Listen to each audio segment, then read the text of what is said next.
HRN listeners. As we celebrate our 15th year, we are deepening our commitment to giving voice to the next generation of food systems storytellers, and we need your help. Our internship and fellowship programs help activate new possibilities for underrepresented and underestimated young people through experiential journalism, audio engineering, and production training. Through these unique programs, HRN helps food equity stewards build essential workforce readiness skills that expand their potential and foster economic mobility. Please consider supporting these critical programs. And with a minimum donation, you can be entered to win a dinner for two at an amazing restaurant in one of 8 cities and tickets to a concert at a great venue in one of those cities. We have incredible partners across the country who have donated, as they also share our passion for helping to educate the next generation of food systems storytellers. Check out heritageradionetwork.org/15 to donate and enter to win today. That's heritageradionetwork.org/15 to donate and enter to win today. And make sure you donate before March 31st. Thank you. This episode is brought to you by Springer Mountain Farms Chicken. No antibiotics, herbicides, or pesticides. Just pure chicken, humanely raised on a vegetarian diet. It's the natural choice of celebrated chefs. For more information, visit m.springermountainfarms.com.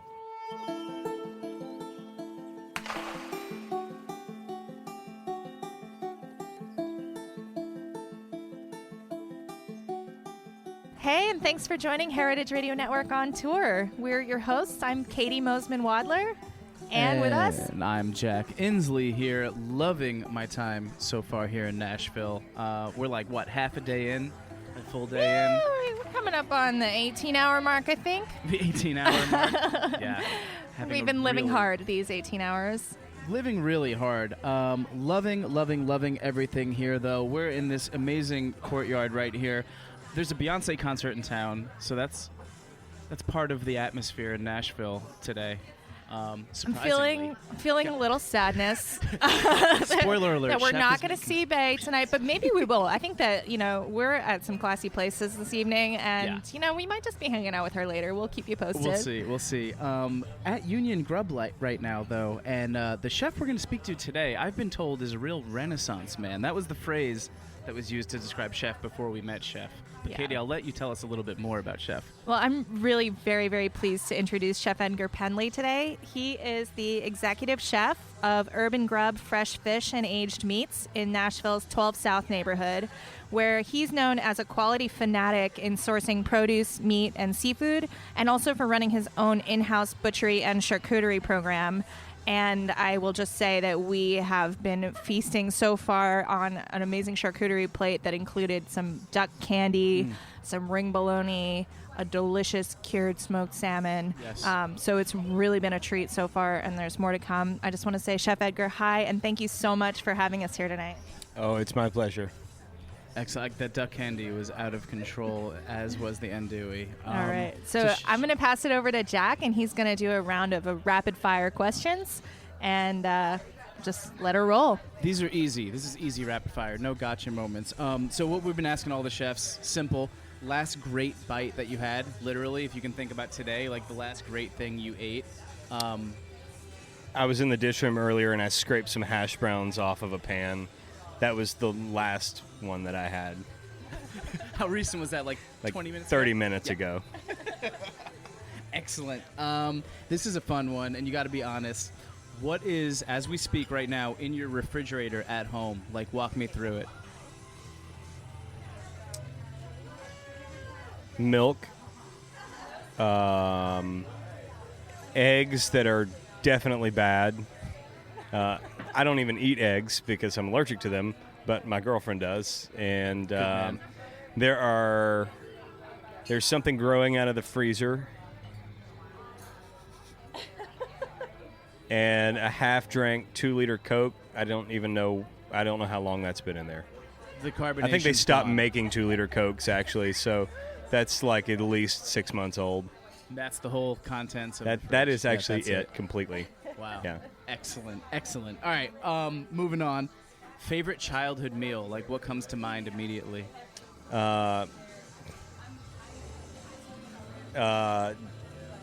Hormel chicken and noodles, the little oval microwave deals.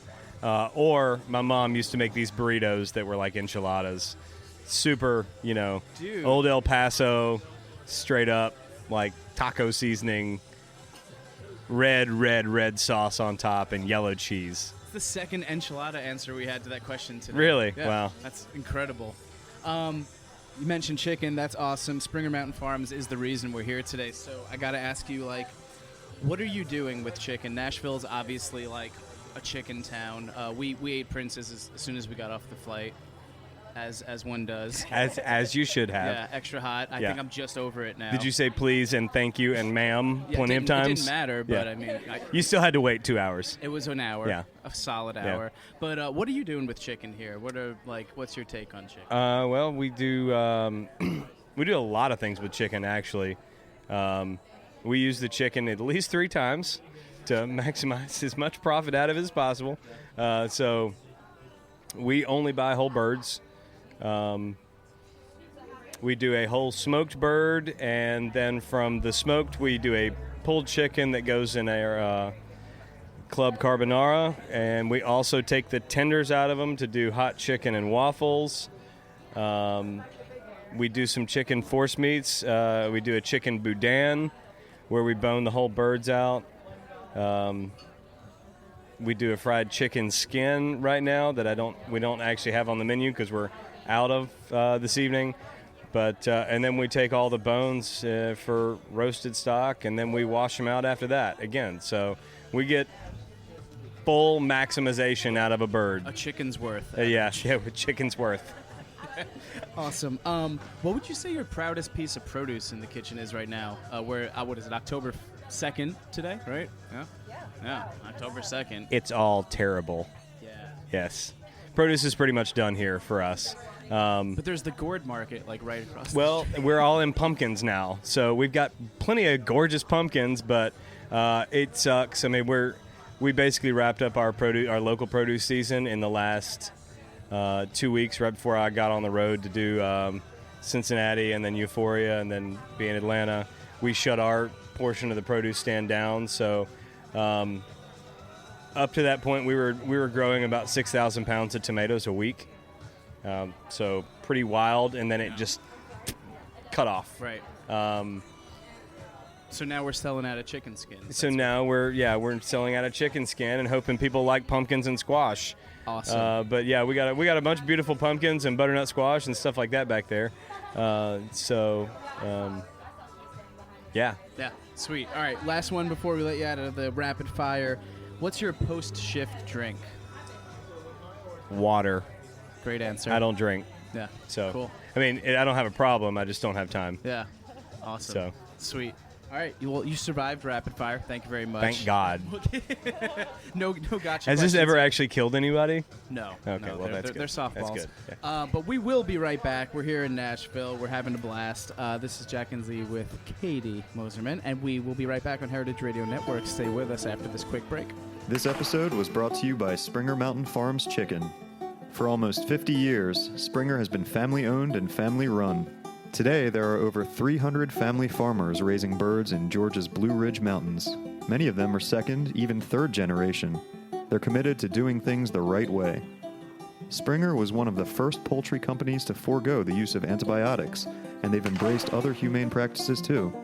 In fact, they were the first poultry company to earn the American Humane Association's seal of approval.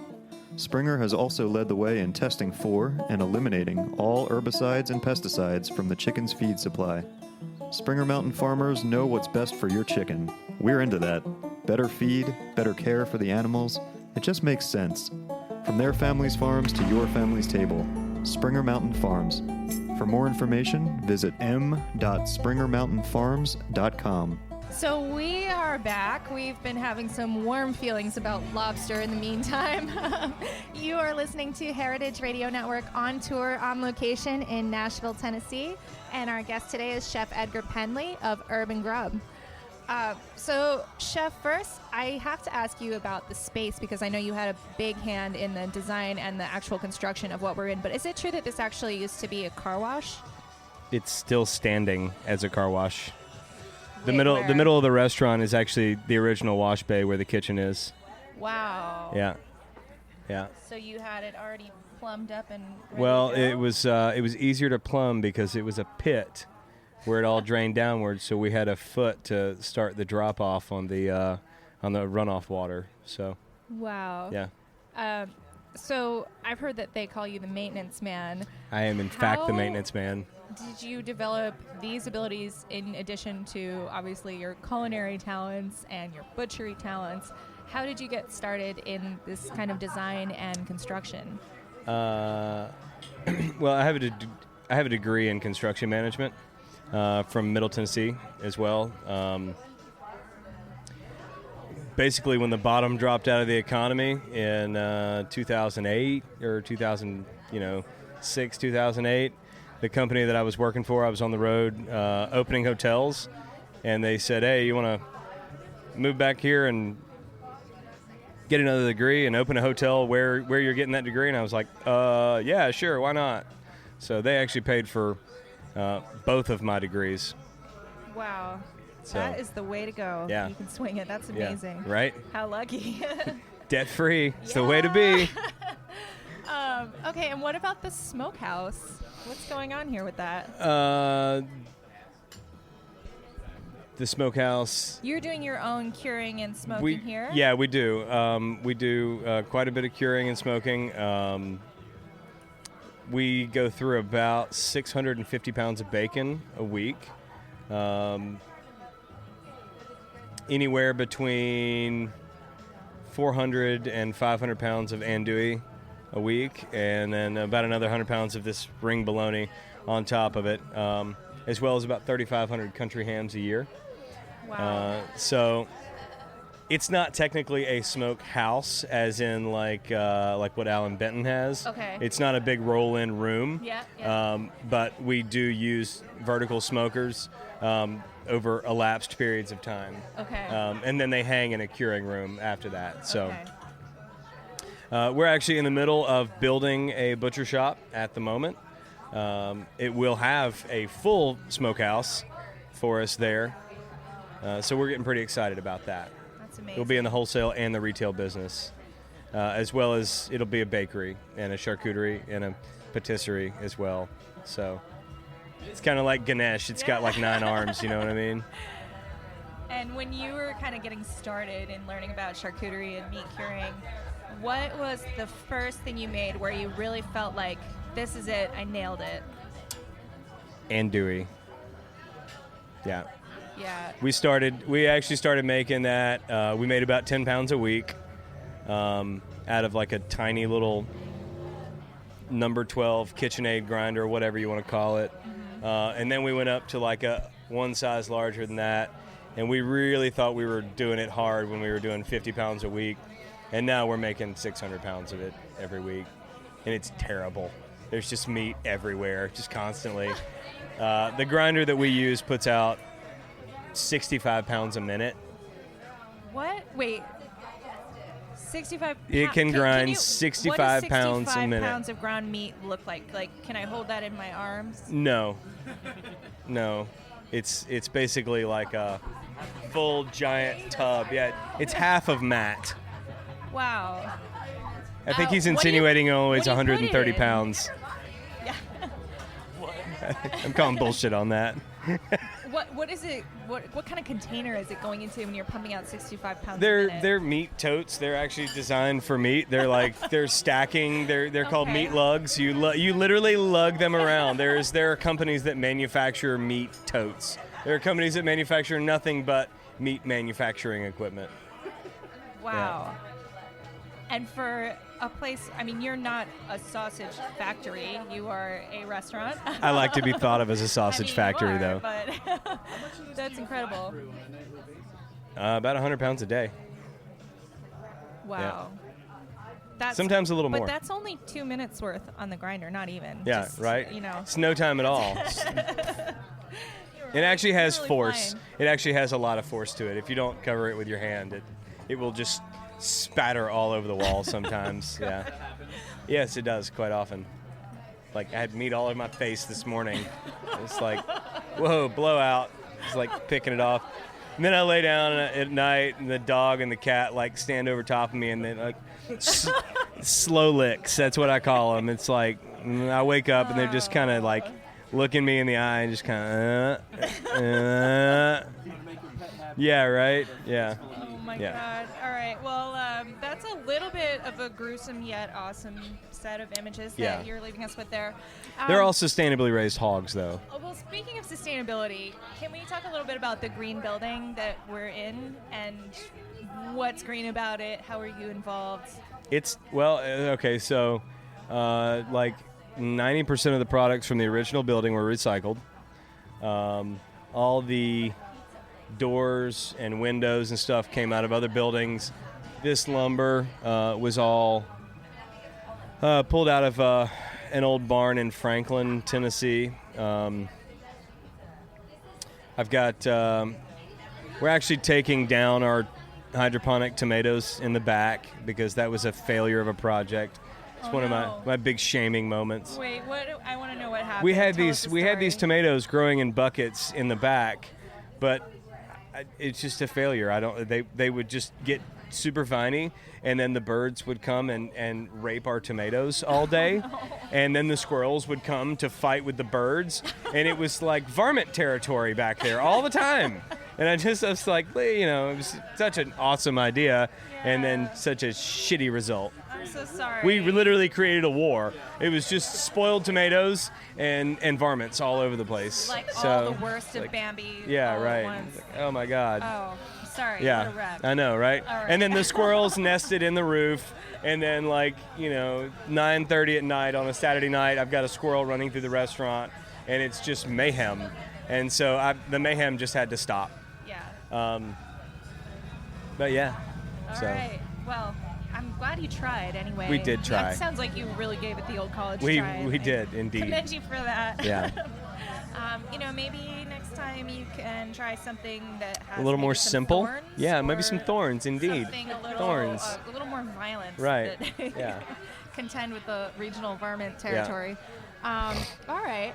So I would also love for you to tell us a little bit about your sourcing. I mean, we mentioned a little bit that the local produce is going out of season, but we know that you really, really care about having the best of everything. And I want you to talk a little bit, if you can, about the kind of trade-offs between the benefits of buying local versus what you can actually manage to do and still get a high-quality product here.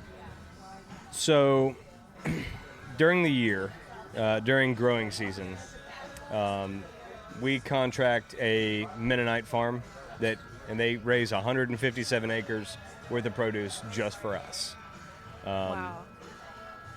I've got basically, it's equivalent to 2 semi-truckloads per week that come through this place. Yeah, it's pretty wild. In the off season, it's a little tougher than I would like. Right, like I said, we're ending onions right now. I've got a grower out of Texas that does pretty good by us, and I have been able to kind of build relationships as opposed to just buying from a big box. I do have to buy from a big box, but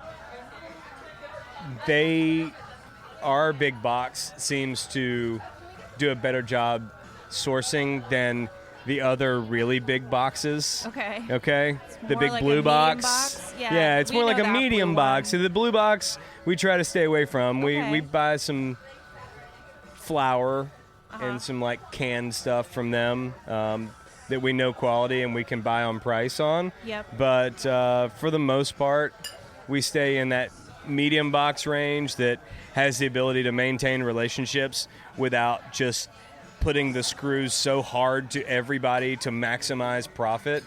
They, like I said, they do a good job. They care about their customers. They care about their farmers. And then at the same time, we're able to still get some squash and stuff like that throughout the year from our local guys. They'll even do some beans and stuff in their greenhouses over the winter time. Cool. And we got plenty of herbs growing out here right now. I think we're going to take a run at lettuces in their greenhouse Nice. over the winter. I'm not sure how it's going to fare, but we're going to pay for it. they're going to grow it, and if it flops, then it flops, and, okay, well, Yeah. let's try something else. What so, can you do? I wish I could be as brave as take tomatoes away from my customers in the wintertime. We just take raw tomatoes away. Okay. We go to a roasted tomato. We put up about, I think we put up 11,000 pounds of tomatoes in cans. Wow. So What does that look like? I don't think I'm supposed to say that in front of the health inspector. So hypothetically speaking, we could have put up like 11,000 pounds of tomatoes in cans. If you put up, yeah, wait, but if you put up 11,000 pounds of tomatoes in cans, what would that look like? If they were on It shelves would look on the like wall, a 10 by 20 storage unit, off-site. off-site, We're talking off-site tomatoes. hypothetically speaking. If there were tomatoes in cans, If there were, they would be... they would look like a 10 by 20 storage unit that costs $189 a month. Our entire studio, actually. Yeah, you could actually, if you hypothetically had that many, you Yeah. could fill our whole radio studio. Hypothetically with speaking, canned there tomatoes. might be cauliflower and carrots in there also. Oh, we might need an extra shipping container. We do have some shipping container space in Brooklyn. Not promising you would get any hypothetical veggies back, but if you wanted to send some up, we could at least keep them there for you Right, for a little while. okay. All right. And one other thing that I really want you to talk to us about is your seafood sourcing. And I know that you've been involved with the Gulf Wild Consortium. Yeah. And I'm so curious how you're working with them and what they're doing as far as labeling so that you know what you're actually getting with your seafood orders. Well, basically, somebody wakes me up at like 3:30 in the morning, and it's like, hey, I got this, and then they'll just completely cut out. The call will drop, and then I'll have to wait like 9 minutes. Or basically, I have to go in the other room because I don't want to wake up, A, the animals, and B, my girlfriend, because it's just rude. It's really considerate. Yeah. And then he'll call me back, and he'll be like, I got it, and then it'll cut out again. And I'll just be like, hey, text me. And so anyway, yeah, they call and they'll tell me what they have, basically, and hit a 7 o'clock Delta Dash or Southwest Freight flight, and it gets to me by 12 o'clock, and I'll either send one of my guys or my local seafood guy is also usually there about the same time, and if he's handling something else for me here at the same time, he brings up my oysters for me, so I don't have to run a truck down there. Do you sleep Sometimes like every other week once? they do. I'm glad that they do. Yeah, I sleep. I get like 3 or 4 hours a day. Oh my It's God. awesome. No, seriously, it's great. All right. 20-minute naps at some points. Yeah. Fantastic. All Got to right. stay out of the REM sleep. Yeah. It makes you depressed. I'm serious. It just Oh, does. man. Yeah. So anyway, yeah, it's then they put it on a plane and it gets up to us every day but Sunday. Wow. Yeah. Cool. So we're having some freshies. Yeah. It's exciting. Yeah. Okay, last question for you, and then I'm going to pass it over to one other secret surprise guest that we have here today. If you could be any one of your dishes, which one would you be?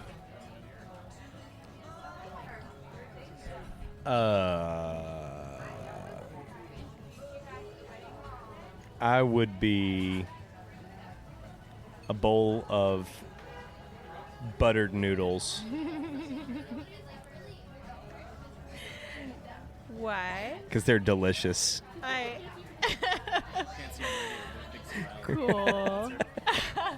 All right. Well, we have a special surprise guest today. Her name is Odetta Hartman. Since we're down here in Music City, we thought it would only be fit to bring along a dear friend of Heritage Radio and an amazing musician in her own right to throw in a good old music question for you. Here we go, Odetta. How you doing? I'm good. So I have a quick question. Who is your favorite musical artist? It is not Beyonce. Well, I have a very obvious favorite, who would be Harlan Howard. Harlan was my uncle, and he wrote it the way we saw it most of the time, or all the time, really. And Harlan wrote more number ones than anybody in history. So that's my number one on the list. What's your favorite number one song of his? I Fall to Pieces. Wow. So I guess you're going to have a really personal answer to the next follow-up question. But if your uncle were to come into this restaurant and have Shrimp a and seat, grits.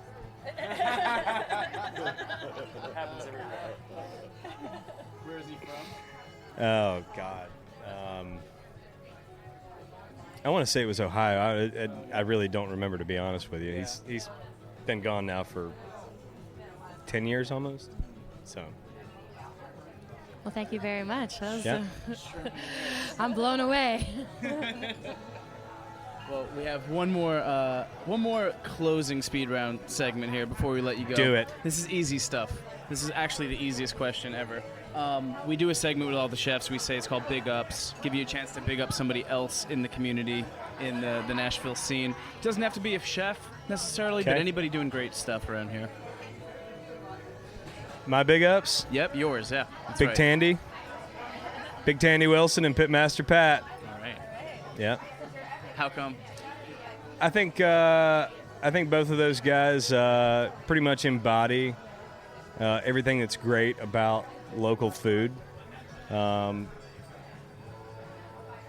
do it right. You know, it's real. It's real shit. It's not fake. No. And it's hard to be. It's hard to be a black sheep in the crowd when you could just cut and run for the money. And I think those guys just do it right. They really do. Awesome. The last one is partially selfish, as we're tourists ourselves, essentially. Kind of a city guide thing. So if someone's getting off a plane, let's say it's like Saturday night, first Have you time been to in Nashville. Roberts? Yes. The Recession Special, the PBR, and the bologna sandwich. That's my tourist note. So you get off the flight, get a cab to Roberts. The Recession Special is a PBR and a bologna sandwich. And say hi to Becky. Wow, so that's the tip right That's there. the tip. Yeah. Awesome. Thank you so much, Chef. Really Yeah. appreciate it. And just to all our listeners, if you want to follow Chef Pendley and Urban Grub on all the social medias, you can find them at Edgar_Pendley or at Urban_Grub. For reservations, go to urbangrub.net. And thank you so much, Chef, for being here with us tonight and for having us and feeding us this incredible food. It was my pleasure. And I'd love to just remind everybody that this is Heritage Radio Network on tour in Nashville, Tennessee. You can find our entire series by searching Heritage Radio Network on tour on iTunes, Stitcher, or at heritageradionetwork.org. Heritage Radio Network is a member-supported nonprofit organization. To become a member, you can visit heritageradionetwork.org and click on the beating heart to donate. Keep in touch by subscribing to our newsletter and following us on Facebook, Instagram, and Twitter.